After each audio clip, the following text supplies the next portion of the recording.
Impostora, una palabra peligrosa, una palabra que en ciertos contextos no solo hiere, sino que incendia, porque cuando se dirige contra una figura adorada por millones, no es solo una acusación, es una provocación.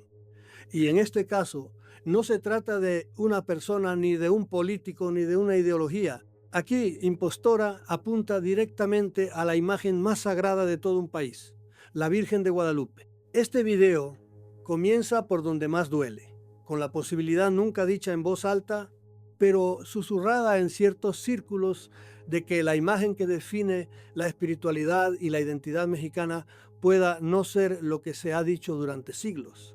No se trata de una blasfemia gratuita ni de un ataque a la fe.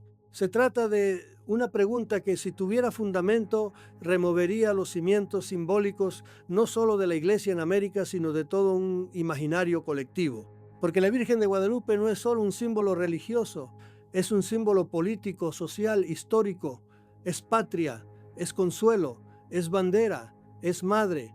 Y si un símbolo así hubiera sido manipulado, o peor aún, inventado. Aquí no se niega la espiritualidad ni la devoción sincera.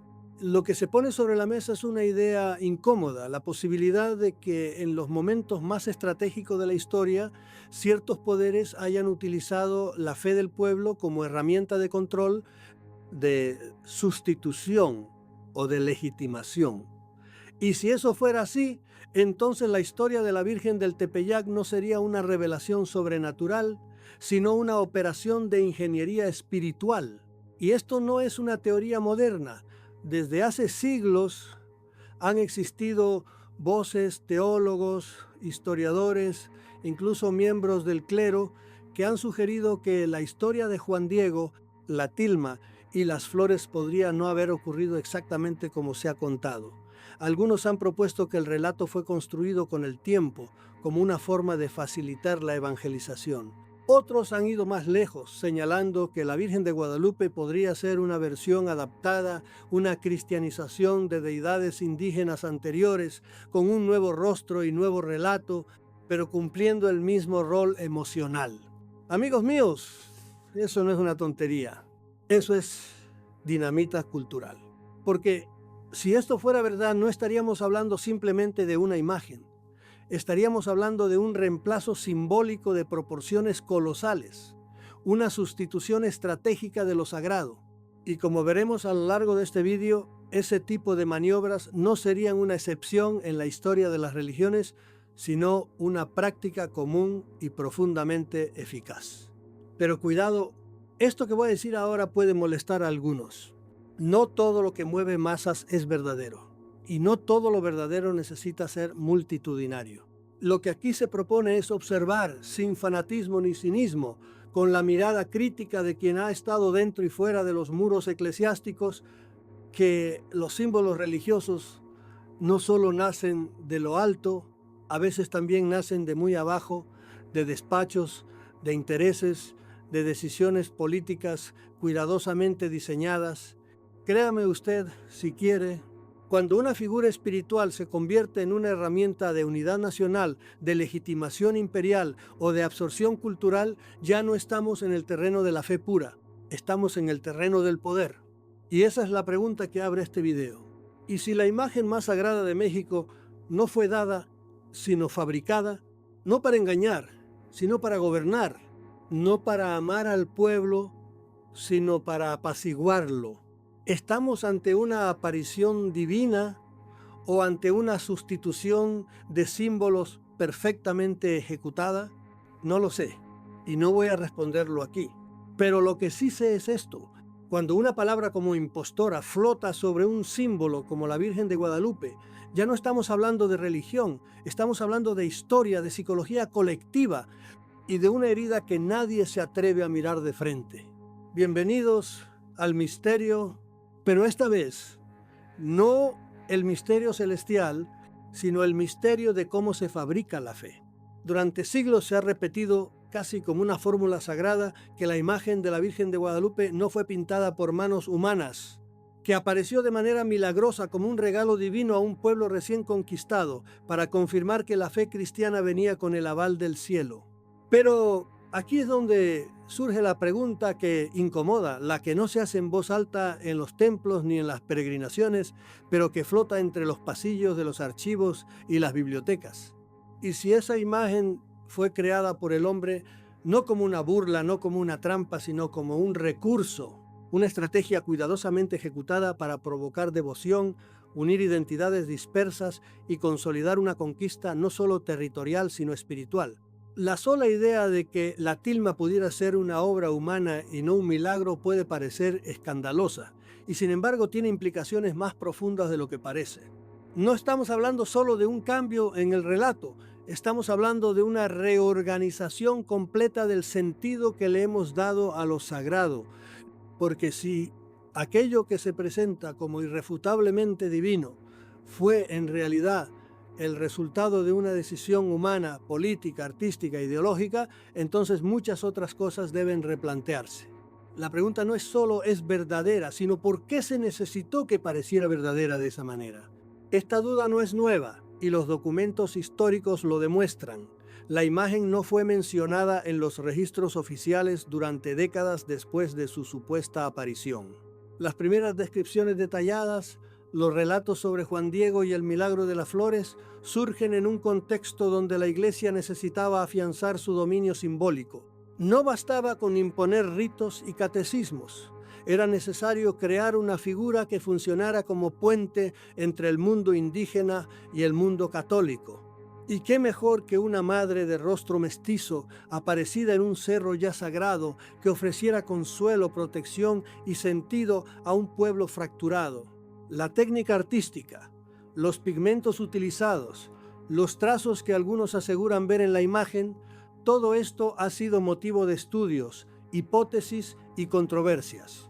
Pero lo realmente importante no es si hay pinceladas o no. Lo importante es que el relato de origen se convirtió en un dogma, una verdad no sujeta a análisis, sino a veneración. Y ese es el punto donde comienza el conflicto, cuando la búsqueda honesta de respuestas es vista como una amenaza en lugar de una necesidad.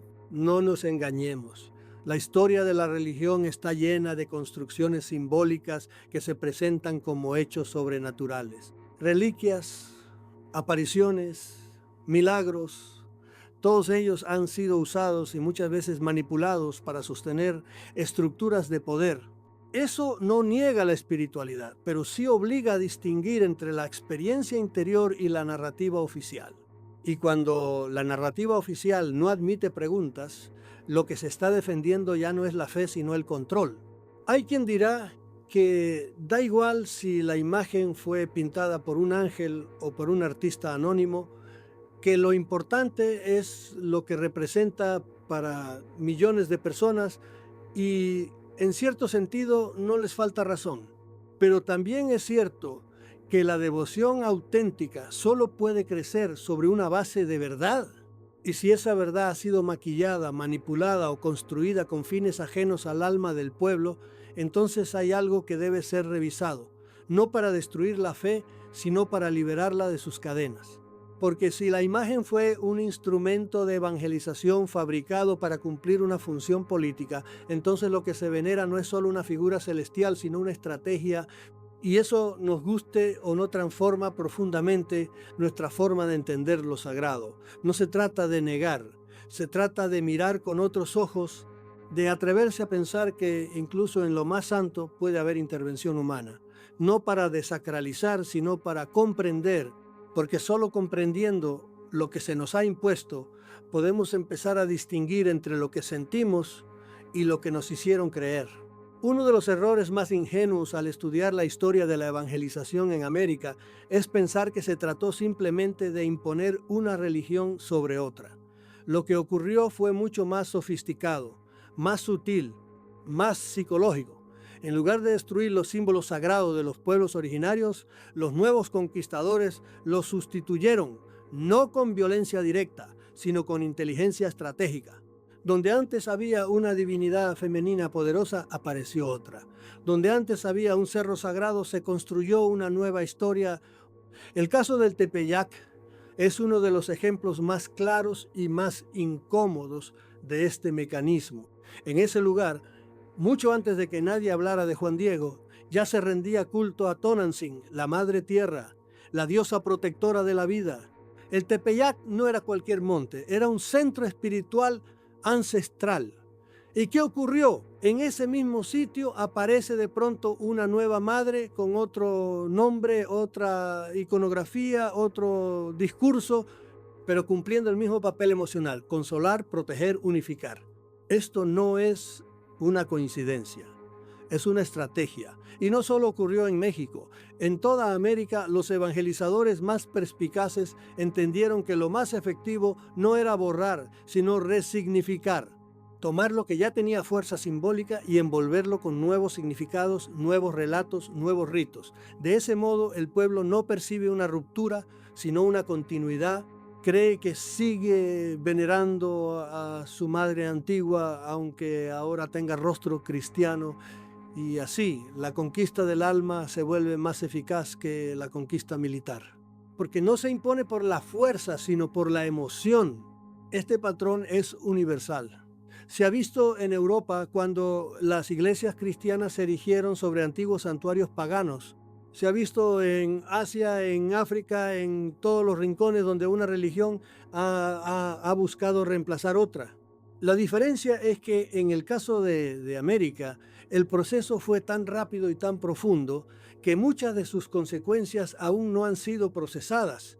Y entre ellas, la más contundente es la historia de la Virgen del Tepeyac, porque no estamos hablando de un símbolo menor, sino del epicentro espiritual de todo un continente.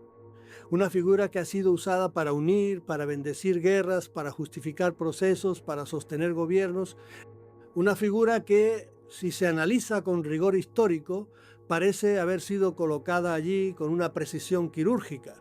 Lo verdaderamente inquietante es que esta sustitución no fue simplemente cultural, fue espiritual. El pueblo no solo cambió de diosa, cambió la forma de relacionarse con lo divino. Pasó de una visión cíclica, ligada a la tierra, a una visión vertical de obediencia y pecado. Y eso alteró no solo los rituales, sino la psicología colectiva. Lo que antes era celebración de la vida se transformó en temor al castigo. Lo que antes era conexión con la naturaleza se volvió sumisión a una figura externa. Todo eso ocurrió en pocas generaciones, y su símbolo central fue esa imagen milagrosa que apareció curiosamente justo donde antes había otra madre adorada. Insisto, no se trata de negar lo que millones de personas sienten. La devoción es real, el consuelo también, pero eso no impide mirar los mecanismos que dieron origen a ese símbolo. Porque cuando se sustituye un referente espiritual por otro, se está reescribiendo la memoria. Y esa reescritura nunca es neutral, siempre responde a intereses, a contextos, a necesidades de control. Pregúntese usted por qué la Virgen apareció precisamente en el Tepeyac, por qué en un lugar que ya tenía carga sagrada, por qué con una imagen mestiza que podía conectar con indígenas y españoles al mismo tiempo. ¿Fue realmente una aparición divina o fue una construcción deliberada para lograr un objetivo político y espiritual? No se trata de dudar por dudar. Se trata de pensar, de ver los patrones, de no aceptar explicaciones cómodas solo porque nos tranquilizan. Porque cuando uno empieza a conectar los puntos, la historia deja de parecer milagro y empieza a parecer estrategia. Y eso, por incómodo que resulte, nos obliga a preguntarnos si estamos venerando una aparición celestial o el resultado brillante de una sustitución cuidadosamente planeada. Hay algo que resulta curioso y al mismo tiempo profundamente revelador en toda esta historia. El relato oficial de las apariciones de la Virgen de Guadalupe nunca terminó de encajar del todo, ni siquiera entre los propios miembros de la Iglesia. No se trata de herejías modernas ni de conspiraciones imaginarias. Estamos hablando de hechos concretos, documentos que no aparecen, fechas que no coinciden, silencios inexplicables en los primeros años posteriores a la supuesta aparición. Durante décadas, Los cronistas de la Nueva España, incluidos obispos, frailes y autoridades eclesiásticas, no mencionaron absolutamente nada sobre Juan Diego, la tilma milagrosa o el cerro del Tepeyac. Y esto no es un olvido menor, es un vacío significativo, casi escandaloso, si se tiene en cuenta la magnitud del milagro que se supone ocurrió. Piénselo usted bien. Estamos hablando de una aparición de la Madre de Dios, una imagen grabada milagrosamente en una tela, un hecho que supuestamente convirtió masas enteras al cristianismo. Y no hay registro de ello durante las décadas inmediatamente posteriores, ni una mención en los concilios locales, ni una carta, ni un informe oficial. Eso no es normal. Eso es, como mínimo, altamente sospechoso. Porque si algo semejante hubiese ocurrido realmente de la forma en que nos lo han contado, no habría forma de que pasara desapercibido entre los cronistas religiosos de la época. Y sin embargo, pasó. O mejor dicho, no pasó nada. Silencio, vacío, olvido institucional. No fue hasta mucho después, cuando las tensiones entre criollos y españoles comenzaron a crecer, cuando se necesitaba una figura unificadora, mestiza, simbólica, que la historia de la Virgen del Tepeyac comenzó a tomar fuerza. Es entonces cuando aparecen los relatos más detallados, las versiones más pulidas, los documentos que parecen llegar justo a tiempo para consolidar el relato. Algunos dirán que fue la providencia, otros dirán que fue una oportunidad bien aprovechada. Lo que está claro es que la construcción del mito no fue espontánea ni inmediata. Fue lenta, progresiva, cuidadosamente elaborada. Y eso nos lleva a una conclusión incómoda, que incluso dentro de la propia iglesia hubo resistencias, dudas, intentos de frenar una devoción que no nacía desde arriba, sino desde abajo. Porque no debemos olvidar que la historia de Guadalupe también es la historia de un fenómeno popular que se impuso a la jerarquía, que fue el pueblo quien comenzó a venerar la imagen, quien peregrinó, quien cantó y lloró ante ella, mucho antes de que los obispos la reconocieran oficialmente. Y eso, lejos de reforzar la idea de un milagro, refuerza otra lectura, la de un símbolo que se construyó desde la necesidad colectiva, desde el vacío emocional, desde la urgencia de tener una madre que no fuera extranjera, que hablara su idioma y entendiera su dolor. Claro que con el tiempo la institución eclesial supo aprovechar el fenómeno. Lo adoptó, lo legitimó, lo convirtió en estandarte, pero no sin antes debatirlo, desconfiar de él, ignorarlo. Y esto es importante, porque revela que ni siquiera dentro de la estructura religiosa el relato era sólido desde el principio. Lo que había eran preguntas, contradicciones y muchas razones para mirar con escepticismo la historia que hoy se presenta como verdad indiscutible. Amigos míos, esto no es una teoría marginal, es historia, es archivo, es la constatación de que las verdades oficiales muchas veces se escriben con tinta de conveniencia y papel de necesidad, no porque no haya fe, sino porque hay agendas. No porque no haya devoción, sino porque hay estructuras que necesitan sostenerse con relatos potentes, eficaces, emocionalmente irresistibles. Créame usted si quiere, pero cuando uno rastrea el camino de esta historia hacia atrás, no encuentra una revelación fulminante, sino una construcción progresiva, una leyenda que fue tomando forma a medida que el contexto lo pedía. Y eso, nos guste o no, nos obliga a mirar la tilma con otros ojos, no con desprecio, pero sí con lucidez, porque solo cuando se tiene el valor de examinar los cimientos se puede entender realmente qué es lo que sostiene una fe. Y sobre todo, qué parte de esa fe nació del cielo y qué parte fue levantada ladrillo a ladrillo desde la tierra. Hay un elemento que siempre ha generado incomodidad entre quienes se han atrevido a revisar el relato guadalupano con algo más que devoción, el personaje de Juan Diego, porque, seamos claros, la historia tal y como la conocemos no funciona sin él. Juan Diego es la piedra angular del relato, el testigo, el elegido, el intermediario. Sin él no hay aparición, no hay tilma, no hay milagro.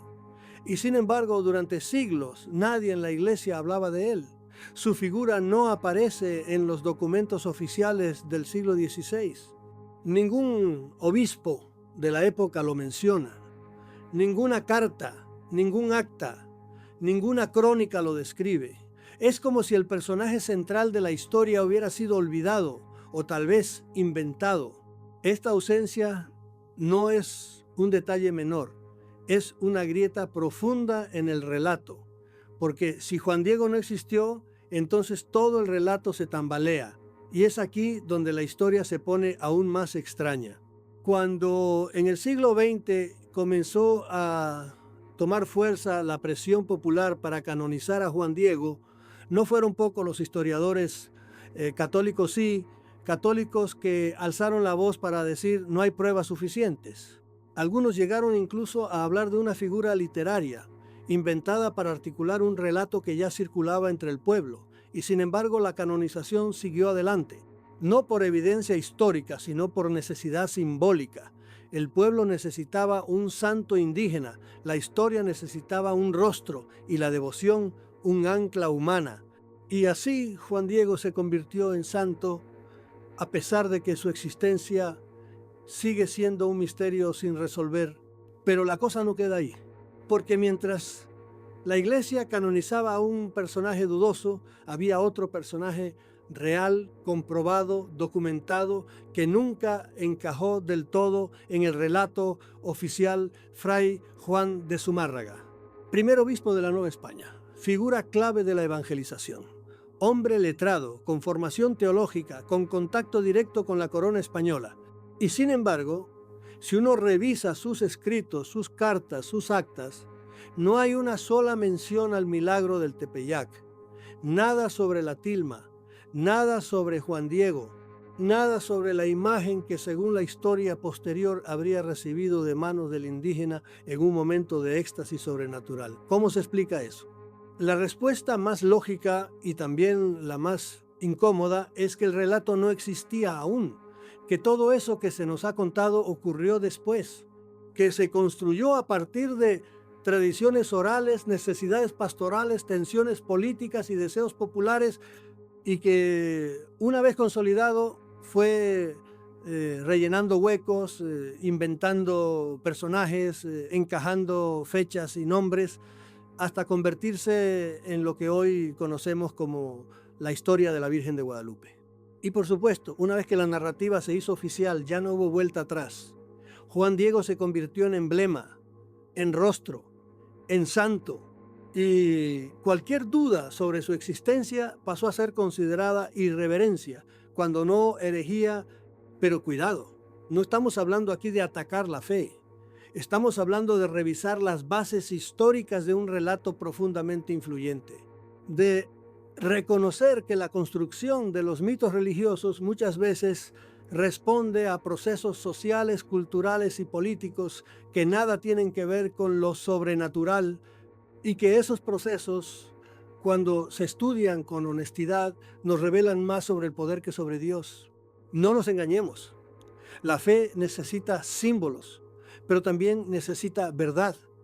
Y cuando los símbolos se imponen sin pruebas, lo que se está construyendo no es espiritualidad, es propaganda. Por eso, más allá de si Juan Diego existió o no, lo que realmente deberíamos preguntarnos es ¿por qué fue necesario inventarlo, si es que lo fue, y qué función cumplía su figura dentro del proceso de conquista espiritual? Créame usted si quiere, pero cuando uno compara el silencio de Zumárraga con la insistencia moderna en el milagro, queda claro que la historia fue moldeada para funcionar, no para ser coherente con los hechos. Y eso nos obliga una vez más a mirar con otros ojos, no para destruir lo sagrado, sino para entenderlo, y quizás, solo quizás, para recuperar lo verdaderamente divino que se esconde detrás de tantas capas de manipulación.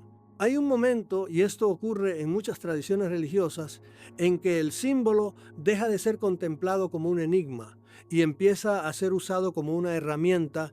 Ese fue precisamente el destino de la imagen guadalupana, Con el paso del tiempo, lo que comenzó como un supuesto milagro íntimo cargado de misterio y emoción se transformó en una bandera ideológica, política y cultural.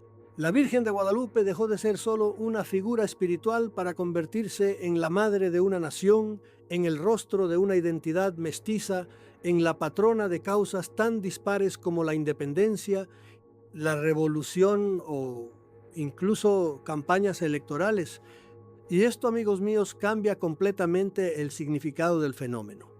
Porque cuando lo sagrado se politiza, deja de hablar al alma y empieza a servir intereses. En lugar de invitar a la contemplación, se convierte en consigna. En lugar de abrir preguntas, impone respuestas. Y ese fue el giro que sufrió el culto guadalupano. Pasó de ser una devoción nacida del pueblo a una herramienta legitimadora de discursos de poder. Lo mismo fue usada por criollos que querían liberarse de España, que por generales que necesitaban justificar guerras.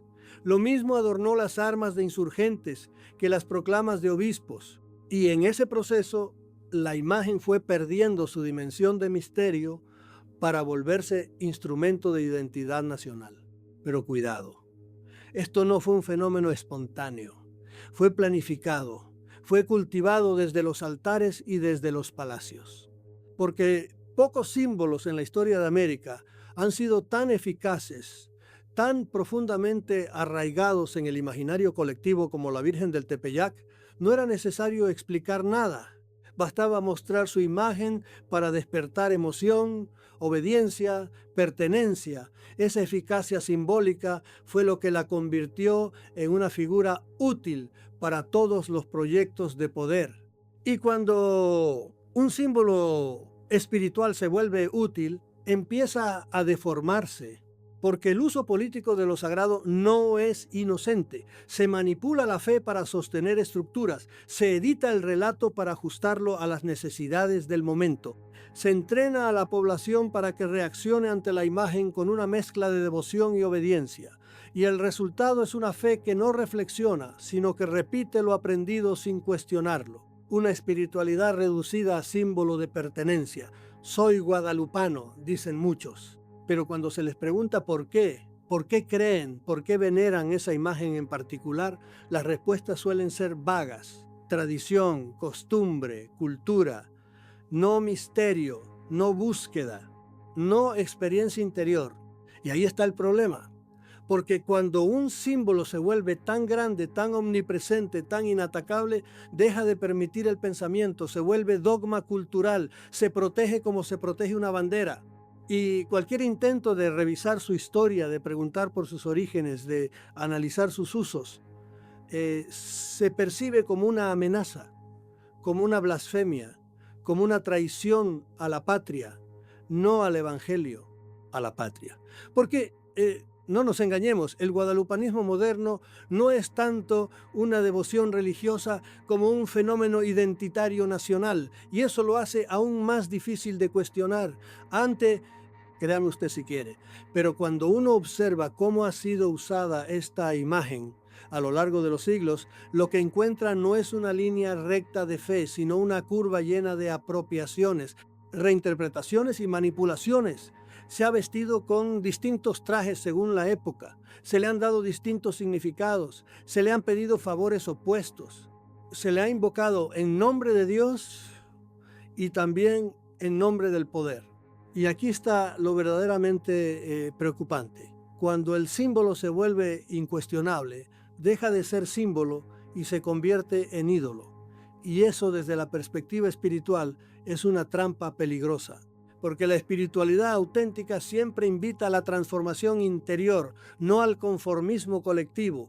Y si la imagen de Guadalupe ya no mueve al alma, sino solo a la emoción automática, entonces hemos perdido el misterio y nos hemos quedado con la bandera. Durante siglos, la imagen de la Virgen de Guadalupe impresa en la tilma ha sido presentada como la prueba irrefutable del milagro. Un objeto sagrado que, según la tradición, no pudo haber sido pintado por manos humanas. Una imagen que desafía la lógica, la ciencia, la historia, y así ha sido venerada, exhibida, adorada. Convertida en el epicentro de una de las devociones más poderosas del continente. Pero lo curioso y al mismo tiempo inquietante es que cuanto más se ha intentado analizar esa tilma con rigor, más preguntas han surgido, preguntas que no siempre reciben respuesta, preguntas que muchos prefieren no hacer. Porque, amigos míos, no es lo mismo creer desde el corazón que creer desde la investigación. Y cuando uno observa de cerca, muy de cerca, la tela, los pigmentos, las fibras, las capas, la supuesta imposibilidad técnica del milagro comienza a desdibujarse, hay detalles que no encajan, exámenes que se contradicen, resultados que no se han podido replicar. Y lo más importante, zonas de la imagen que sí parecen haber sido retocadas con técnicas humanas. ¿Qué significa eso? Que el milagro fue parcial, que hubo manos humanas completando lo que lo divino dejó a medias, o que todo el relato ha sido sostenido por una mezcla de fe y conveniencia. Esta no es una pregunta cómoda, pero es una pregunta necesaria. Porque cuando una fe se apoya en una prueba material, entonces esa prueba debe poder sostenerse por sí sola. No puede depender del silencio, ni de la censura, ni de la obediencia ciega. Y lo cierto es que la tilma no ha sido estudiada con total transparencia. Muchos de los análisis científicos citados por los defensores del milagro no han sido publicados en revistas académicas. Algunos expertos han desmentido sus propias conclusiones años después, y los estudios más críticos rara vez son mencionados por los canales oficiales. Esto no significa que la imagen sea falsa, pero sí significa que el relato ha sido blindado contra el escrutinio, que se prefiere proteger la fe antes que enfrentar la posibilidad de una verdad más compleja. Y eso paradójicamente debilita el fenómeno en lugar de fortalecerlo. Porque si el milagro es real, entonces debería poder resistir cualquier examen. Y si no lo es, entonces deberíamos tener el valor de decirlo en voz alta, no para destruir la fe, sino para reconstruirla sobre bases más profundas, más libres, más verdaderas. Pero cuidado, lo que más incomoda no es el análisis técnico, sino la carga emocional asociada a la imagen. Millones de personas han llorado ante esa tilma, han pedido, han agradecido, han encontrado consuelo. ¿Cómo se confronta esa experiencia humana con una posible explicación racional? ¿Cómo se le dice a alguien que ha encontrado esperanza en esa imagen que quizás no sea lo que se le ha contado?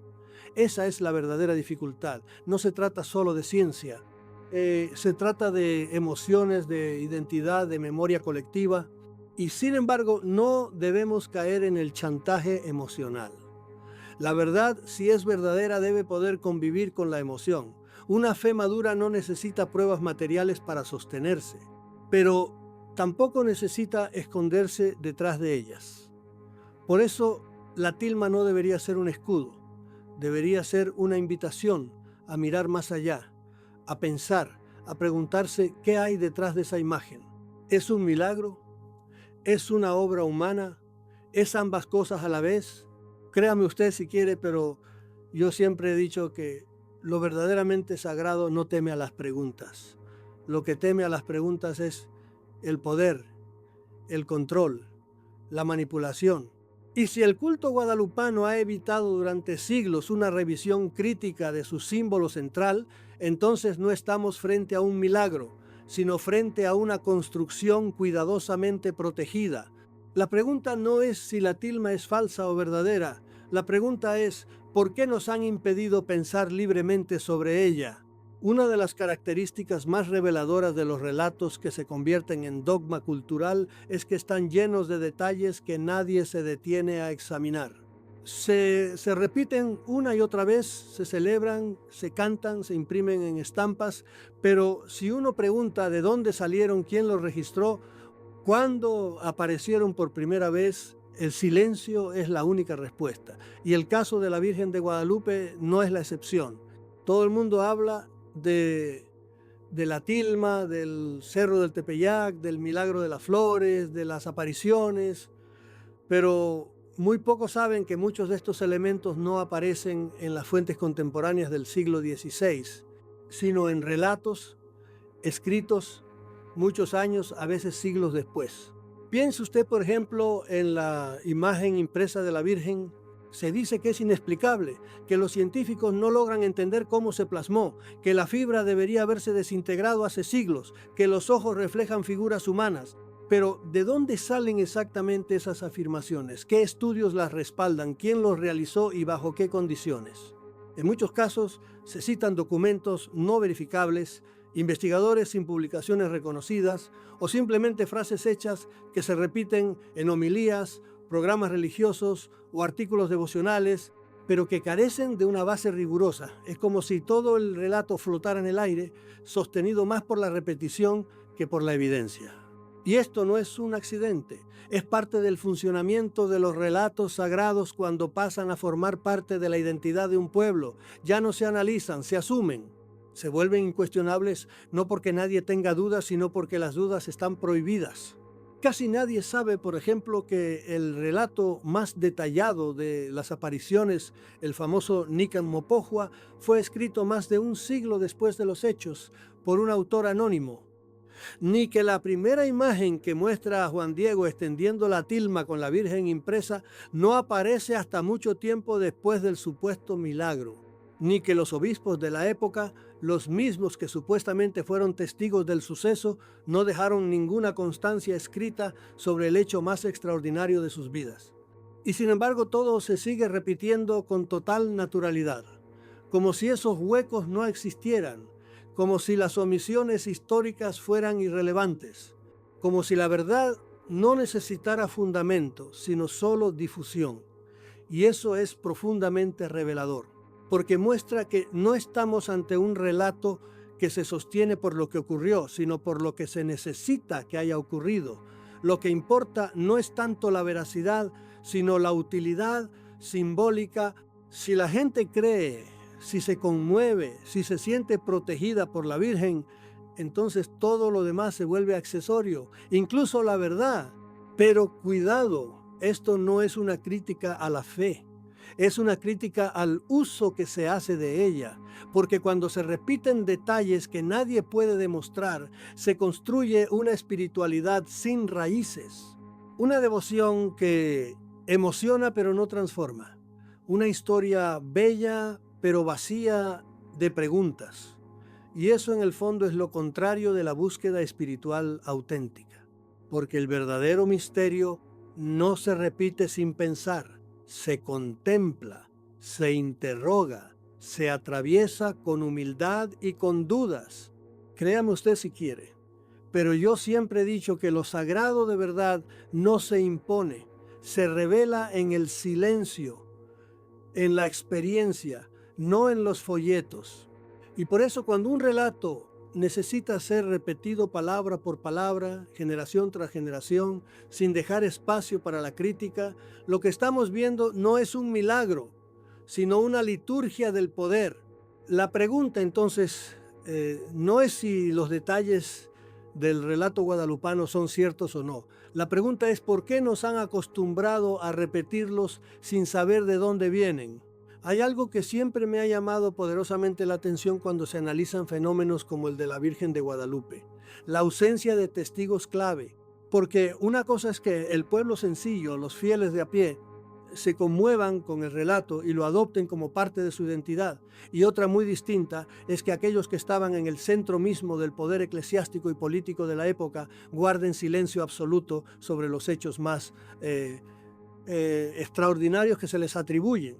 Y eso es exactamente lo que ocurre cuando uno revisa las fuentes históricas del siglo XVI. El milagro guadalupano, tal como lo conocemos hoy, no está documentado por nadie que lo haya presenciado supuestamente en tiempo real. Piense usted en Fray Juan de Zumárraga, primer obispo de la Nueva España. Según el relato popular, fue él quien recibió la tilma de manos de Juan Diego, quien vio caer las rosas al suelo, quien contempló por primera vez la imagen de la Virgen estampada milagrosamente en la tela. Y sin embargo, no hay una sola palabra escrita por Zumárraga sobre ese momento. Ninguna carta, ninguna homilía, ningún testimonio que mencione siquiera de forma indirecta el suceso. Es como si hubiera presenciado el evento sobrenatural más impactante de su vida y hubiera decidido no decir nada. ¿Cómo se explica eso? Algunos defensores del relato dirán que los documentos se perdieron, que fue una época convulsa, que quizás no tuvo tiempo, pero eso no se sostiene, porque Zumárraga fue un hombre prolífico en su correspondencia, meticuloso en sus registros, atento a cada detalle de la organización eclesiástica. Si algo así hubiera ocurrido, habría quedado constancia, no solo en sus escritos, sino en los de su entorno. Y sin embargo, el silencio es absoluto. No aparece en actas sinodales, no figura en cartas al rey, no lo mencionan sus contemporáneos. La tilma simplemente no existe en los registros de la época, y no es el único caso. Ninguno de los cronistas principales del siglo XVI, aquellos que documentaron con celo la evangelización del Nuevo Mundo, las costumbres de los pueblos originarios, las conversiones, los milagros, menciona el suceso del Tepeyac. Ninguno. Es un vacío ensordecedor, un silencio que no se puede explicar como olvido, sino como inexistencia del relato en ese momento histórico. Entonces, ¿de dónde sale todo? ¿Cuándo aparece el relato tal y como lo conocemos? La respuesta está en los siglos posteriores, específicamente en el 17, cuando comienzan a consolidarse las crónicas guadalupanas. Y no es casualidad. Es el momento en que la Iglesia necesita cimentar su legitimidad entre los pueblos indígenas. Cuando el proceso de mestizaje ya está en marcha y hace falta un símbolo integrador, una madre común, un milagro que hable tanto al conquistador como al conquistado. Y entonces, como por arte de magia, aparece la historia completa.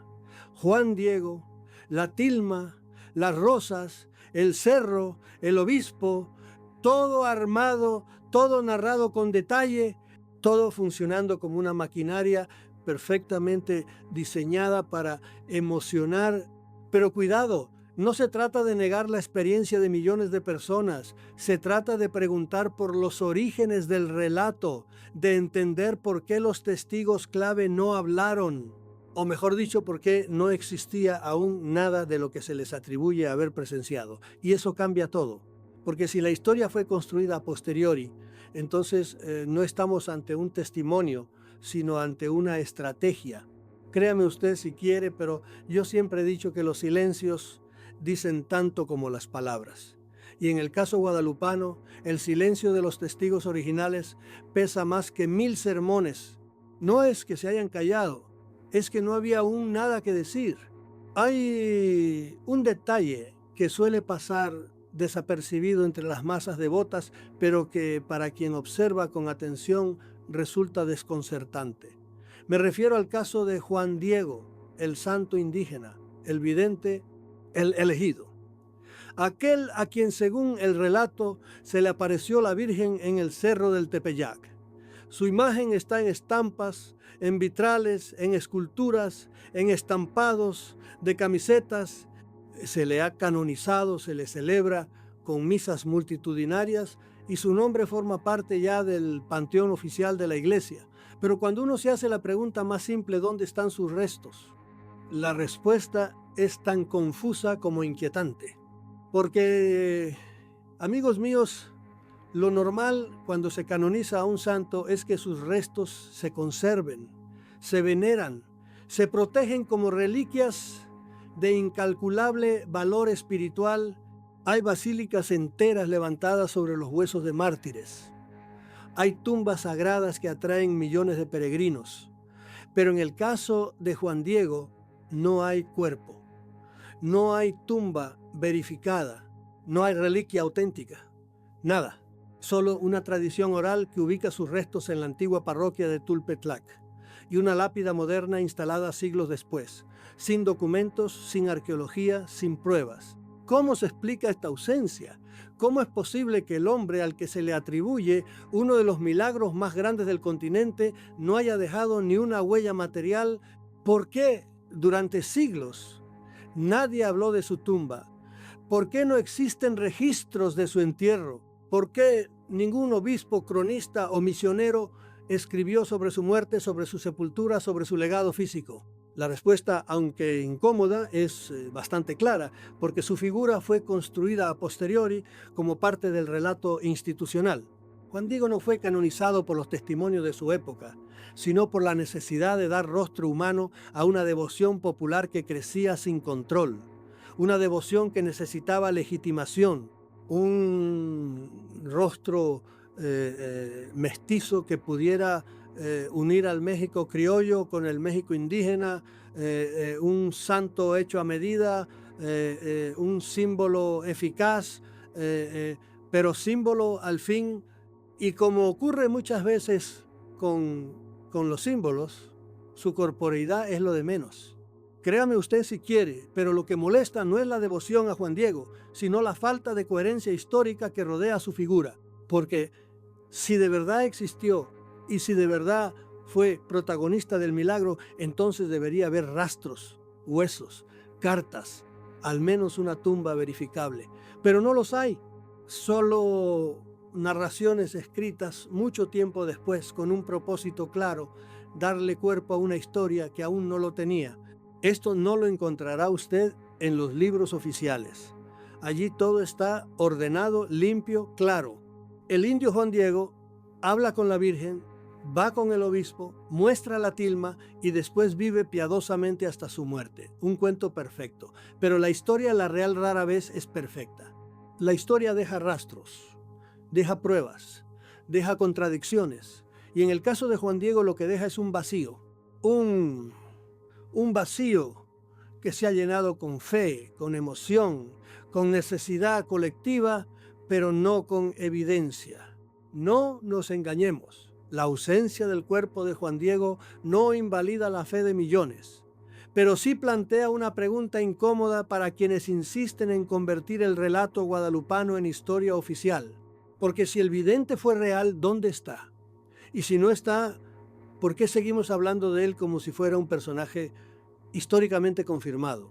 Lo repetiré una vez más. Lo sagrado no necesita pruebas materiales para ser vivido, pero cuando se construye una devoción sobre la figura concreta de un hombre, entonces su desaparición se convierte en un misterio en sí misma. Uno de los aspectos más llamativos del relato guadalupano no es tanto la aparición en sí, sino lo que representa dentro del choque brutal entre dos mundos, porque cuando uno se acerca con ojos atentos al siglo XVI, se da cuenta de que la historia de la Virgen de Guadalupe no emerge en el vacío, sino en medio de un proceso profundo de conquista, destrucción religiosa y supervivencia simbólica. En otras palabras, no se trata solo de una aparición, sino de una adaptación, de una transfiguración cultural, y eso lo cambia todo. Piense usted en esto: el cerro del Tepeyac, donde supuestamente se aparece la Virgen, ya era un sitio sagrado para los pueblos originarios mucho antes de la llegada de los españoles. Allí se veneraba a Tonantzin, la Madre Tierra, una de las deidades femeninas más importantes del panteón mexica. Los indígenas subían al cerro, ofrecían flores, quemaban incienso, rezaban. Era un lugar de encuentro espiritual, de conexión con lo divino. Y es precisamente allí donde siglos después se nos dice que aparece la Virgen. ¿Casualidad? No, amigos míos, esto no es una tontería. La elección del lugar no fue inocente. Y aunque los documentos oficiales intentan desligar a la Virgen de Guadalupe de cualquier vínculo con Tonantzin, lo cierto es que los indígenas no hacían esa distinción. Para ellos, la Madre del Cielo cristiana y la Madre Tierra ancestral se fundían en una sola figura. Era la misma presencia femenina protectora traducida al nuevo lenguaje impuesto por los conquistadores. No es que abandonaron sus creencias, es que las escondieron dentro del nuevo relato, porque sabían que para sobrevivir tenían que ceder en la superficie, pero resistir en el fondo. Esto lo entendieron bien muchos evangelizadores de la época. Algunos lo permitieron, otros lo combatieron con fuerza. Pero todos sabían que lo que estaba ocurriendo en el Tepeyac no era pura conversión, sino algo más complejo, un sincretismo, una fusión, un acto de resistencia simbólica. Y sin embargo, con el paso de los siglos, ese origen incómodo fue borrado de la narrativa oficial. Se prefirió hablar de milagro celestial, de revelación divina, de encuentro entre la Virgen y un humilde indígena. Una historia hermosa, pero incompleta. Créame usted si quiere, pero yo siempre he dicho que la verdad no le teme al contexto. Y el contexto guadalupano es brutal.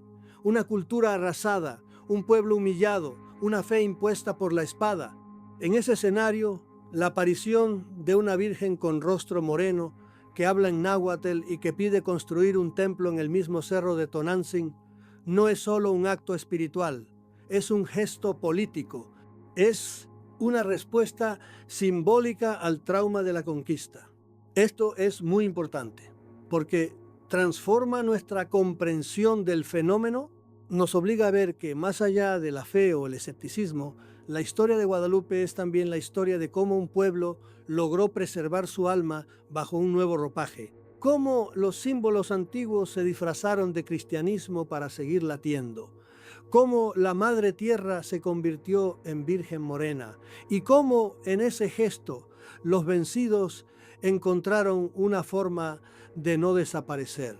Y por eso precisamente, por eso la devoción guadalupana tiene una fuerza emocional tan profunda.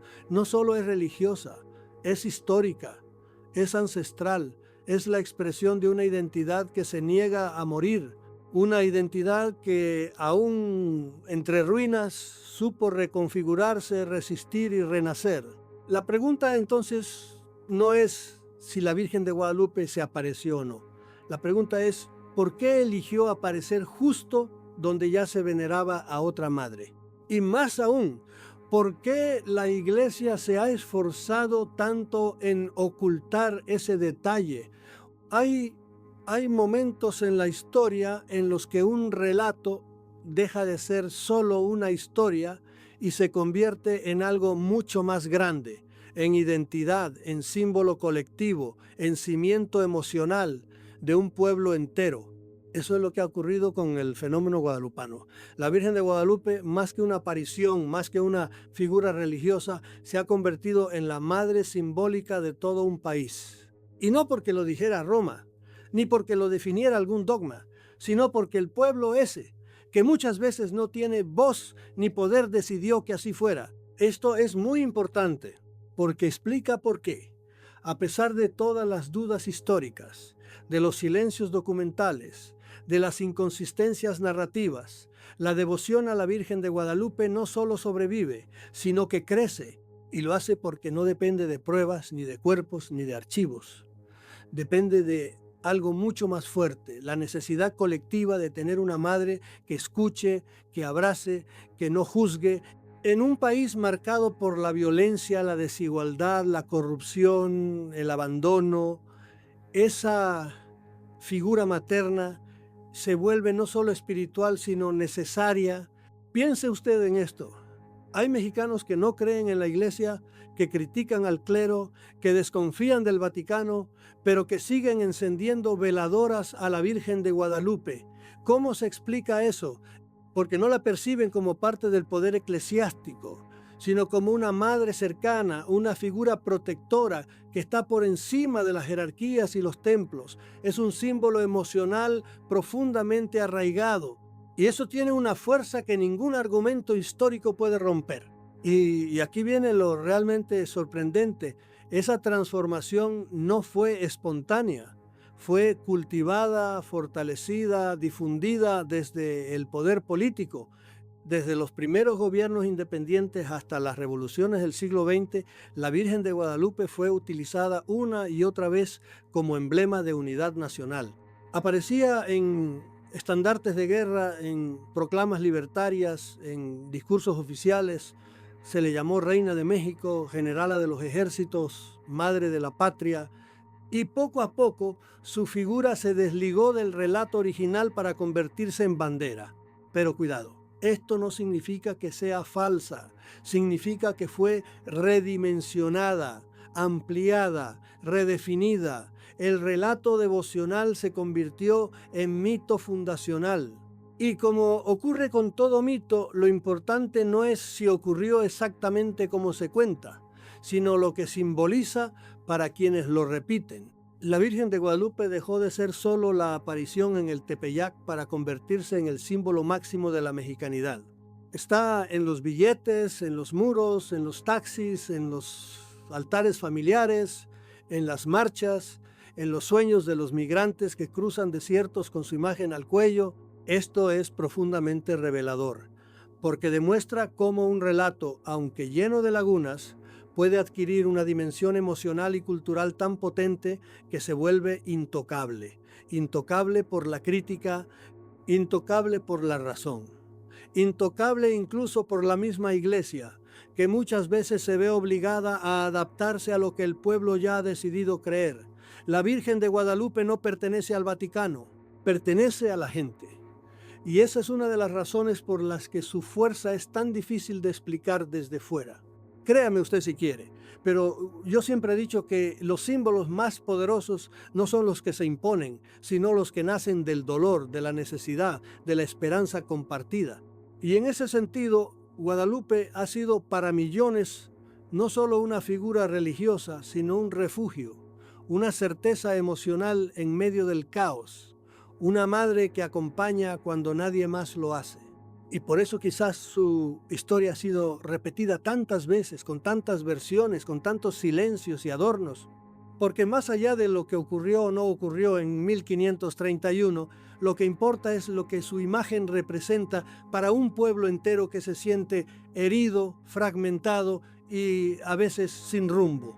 Guadalupe no responde con doctrinas, no pide explicaciones. Solo está ahí en los altares humildes, en los muros de los barrios, en los ojos llorosos de quienes le hablan en silencio. Lo repetiré una vez más. No se trata de discutir la veracidad del relato, sino de entender su función. Y esa función, en el caso guadalupano, ha sido la de darle a México una madre común. Una madre que no siempre responde, pero que nunca abandona. Y eso en un país como este es más que religión, es necesidad. Uno de los rasgos más inquietantes en torno al fenómeno guadalupano no es lo que se dice, sino lo que no se puede decir. Porque, créame usted si quiere, hay voces que han intentado hacer preguntas, levantar datos, revisar documentos y han terminado ignoradas, desacreditadas o directamente expulsadas del debate público. Y eso, en cualquier contexto, es una señal de alarma, porque cuando un relato necesita blindarse contra la crítica, cuando toda duda es vista como herejía, es que estamos ante algo más que una historia religiosa, estamos ante un dogma emocional, y los dogmas emocionales no admiten fisuras. Pensemos, por ejemplo, en los historiadores serios que han intentado analizar el relato guadalupano con herramientas académicas, no para destruirlo, no para ridiculizarlo, sino simplemente para entender su evolución histórica, sus inconsistencias cronológicas, la aparición tardía de documentos clave. Muchos de ellos, y esto es importante, no eran ateos ni anticlericales, sino católicos practicantes, gente que amaba su fe, pero que también amaba la verdad. Y sin embargo sus trabajos fueron marginados, sus publicaciones censuradas, sus nombres convertidos en tabú dentro de ciertos círculos eclesiásticos. ¿Por qué? Porque tocaban un nervio, porque cuestionaban una narrativa que ya no se percibe como historia, sino como identidad colectiva. Esto no es una tontería. Porque si la Virgen de Guadalupe es simplemente una devoción, entonces puede estudiarse, debatirse, ponerse en perspectiva. Pero si se ha transformado en el alma misma de una nación herida, entonces todo aquel que la cuestione será visto no como investigador, sino como traidor, no como crítico, sino como enemigo. Y eso ha pasado no una, sino muchas veces. Y lo más paradójico es que este fenómeno no solo ha afectado a historiadores o académicos, también ha tocado a miembros de la propia iglesia, sacerdotes, teólogos, incluso obispos, que en privado reconocen las inconsistencias del relato, pero que en público callan, no por falta de convicción, sino por miedo, porque saben que cuestionar a la Virgen de Guadalupe es tocar una fibra demasiado sensible. una fibra que no distingue entre fe y nacionalismo, entre creencia y pertenencia. Y ese cruce, ese punto exacto donde lo religioso se convierte en político y lo simbólico en emocional, es donde se vuelve más difícil pensar con claridad. Pero cuidado, no se trata aquí de promover escepticismo, se trata de recordar que la verdad no puede construirse sobre silencios forzados, que todo relato, por sagrado que sea, debe poder revisarse, confrontarse, enriquecerse con preguntas, si no se convierte en ideología. Y la fe verdadera, la que toca el alma, no teme a las preguntas, las acoge, las bendice, las necesita. Yo siempre he dicho que cuando un fenómeno religioso impide el pensamiento crítico, deja de ser espiritual y se convierte en herramienta de poder, porque lo sagrado no necesita censura. Lo sagrado se defiende solo, desde la experiencia íntima, desde la transformación personal, no desde la prohibición del debate. Y sin embargo, durante años, los que dudaron han sido presentados como peligrosos, como agentes del demonio, como enemigos del pueblo, solo por atreverse a decir, esperen un momento, podemos revisar las fuentes. Esto que voy a decir ahora puede molestar a algunos, pero es necesario. La censura dentro de la propia iglesia ha sido una de las grandes responsables de que los fieles se alejen de la verdad profunda del Evangelio. Porque cuando se margina al que piensa, al que estudia, al que busca, se margina también a Dios. Y ese ha sido el drama del guadalupanismo institucional. En su afán por proteger el relato, ha silenciado a los que podían ayudar a comprenderlo mejor. Y por eso, cada vez que uno se encuentra con un libro agotado, con un autor olvidado, con un sacerdote retirado prematuramente, hay que preguntarse, ¿qué dijeron que no podían decir? ¿Qué verdad tocaron que incomodaba tanto? ¿Y qué habría pasado si, en vez de callarlo, se les hubiera escuchado? La historia no se enriquece con certezas absolutas. Se enriquece con miradas diversas, con voces múltiples, con el coraje de preguntar sin miedo. Y la fe, cuando es auténtica, no se debilita con la duda, se fortalece con ella. Cuando hablamos de apariciones marianas, lo normal, lo esperable, lo que se repite casi como un guión, es que el relato culmine en un gran milagro, una señal visible, una curación inexplicable, un fenómeno sobrenatural que actúe como prueba final, algo que no deje lugar a dudas. En Lourdes, por ejemplo, hay decenas de testimonios de sanaciones físicas certificadas.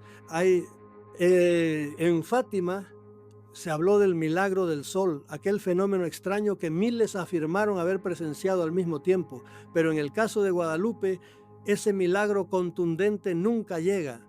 Y eso, amigos míos, no es un detalle menor, es el centro del misterio. Porque si uno revisa con atención el relato guadalupano, se da cuenta de que todo se sostiene en torno a una sola pieza, la tilma, ese manto de Juan Diego en el que supuestamente quedó impresa la imagen de la Virgen. No hay más. No hay manifestaciones celestiales multitudinarias. No hay señales en el cielo. No hay prodigios que se repitan. Solo una imagen. Y como ya hemos visto, una imagen rodeada de sombras históricas, documentos tardíos, ausencias llamativas y silencios institucionales. Una aparición sin milagro, una señal sin señal, una historia que se apoya en lo intangible. Esto es muy importante, porque en cualquier otro contexto, esta falta de pruebas habría sido suficiente para que el fenómeno se desvaneciera con el tiempo, pero no ocurrió así. Al contrario, la devoción guadalupana creció sin necesidad de un milagro físico verificable, y eso nos obliga a hacernos una pregunta incómoda. ¿Por qué? ¿Por qué un fenómeno sin prueba sigue siendo uno de los más fuertes del mundo? ¿Qué sostiene su fuerza emocional si no hay prodigio visible?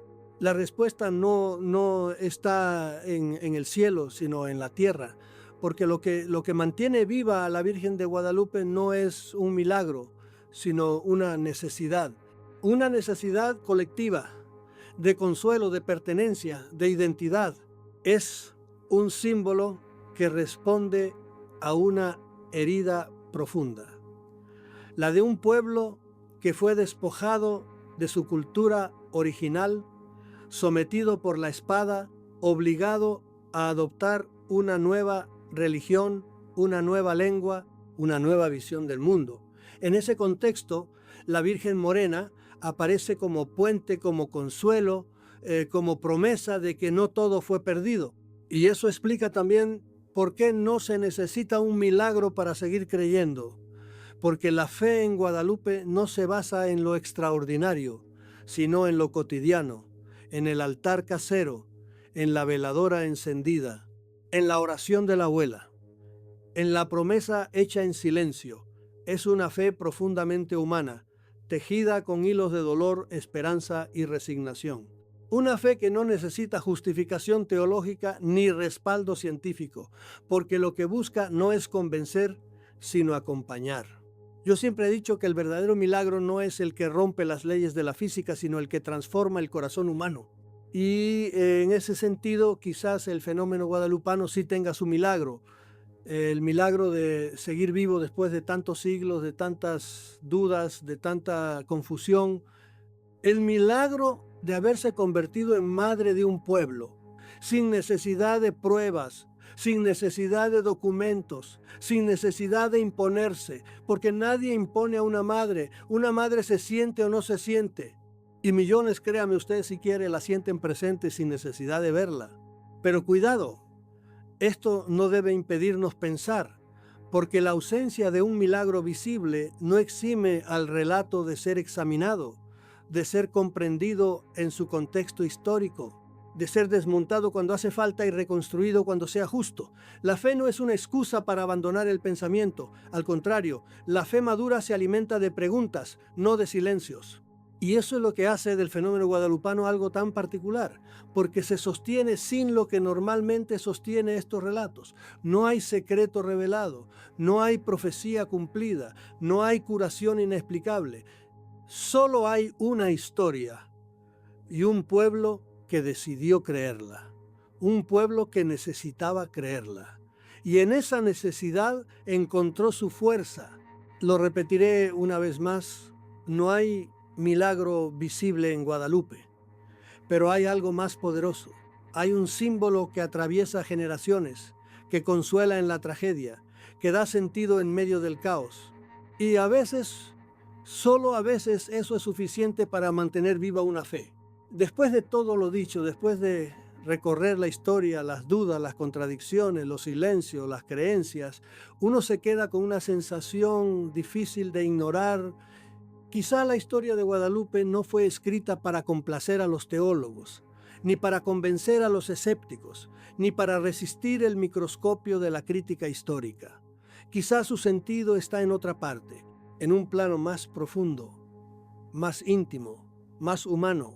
Quizá, y lo digo con todo el peso de la palabra, el verdadero milagro de Guadalupe no ocurrió en el cielo, sino en nosotros. Piénselo usted un momento. ¿Qué es lo que ha mantenido viva esta historia durante casi 500 años? No ha sido una aparición confirmada, ni un milagro certificado, ni una aprobación sin fisuras de las autoridades eclesiásticas. Ha sido el latido emocional de millones de personas que generación tras generación han visto en esa imagen algo que los abraza, que los escucha, que los sostiene. No importa si ocurrió o no ocurrió, importa lo que provocó. Y eso, amigos míos, nos revela algo muy inquietante sobre el ser humano. Necesitamos símbolos, necesitamos relatos, necesitamos creer que no estamos solos en medio del caos. Y cuando un símbolo logra tocar esa necesidad profunda, se vuelve indestructible. Ni la crítica más implacable, ni la historia más rigurosa, ni el archivo más completo pueden apagar esa llama. Porque lo que está en juego no es la veracidad de los hechos, sino la verdad emocional de quienes creen. Esto que voy a decir ahora puede molestar a algunos, pero es necesario. Si la Virgen de Guadalupe nunca se apareció, eso no le quita un gramo de valor al consuelo que ha dado. Si la tilma fue una construcción posterior, si los documentos fueron inventados, si todo fue una elaboración sincrética para facilitar la evangelización, eso no borra los millones de oraciones susurradas ante su imagen. No borra las lágrimas derramadas, las promesas cumplidas, las vidas sostenidas, porque los relatos, cuando se hacen carne, viven más allá de su origen. Lo repetiré una vez más. Guadalupe es el espejo de un pueblo roto que necesitaba una madre y la encontró.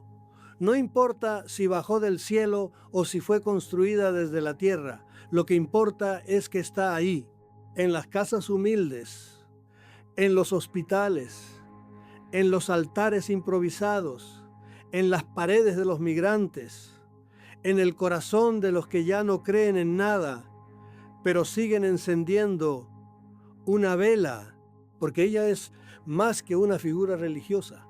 Es una presencia emocional, una certeza afectiva, una madre que no exige nada, pero que siempre está.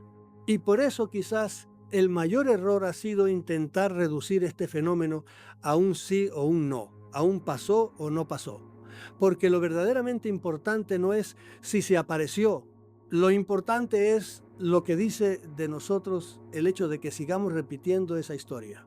Lo importante es lo que revela del alma humana, que en medio del sufrimiento, del abandono, de la injusticia, aún buscamos una voz que nos diga que no todo está perdido. Amigos míos, el fenómeno de Guadalupe no se entiende solo desde la religión ni desde la historia. Se entiende desde el dolor, desde el miedo, desde la necesidad de creer que hay algo o alguien que todavía cuida de nosotros. Y en esa necesidad Guadalupe sigue viva. Así que no se trata de convencer a nadie, ni de discutir milagros. Se trata de comprender por qué 5 siglos después seguimos mirando esa imagen morena con los ojos llenos de preguntas y el corazón lleno de esperanza. Y aquí es donde el relato deja de hablar del cielo y empieza a hablar de nosotros.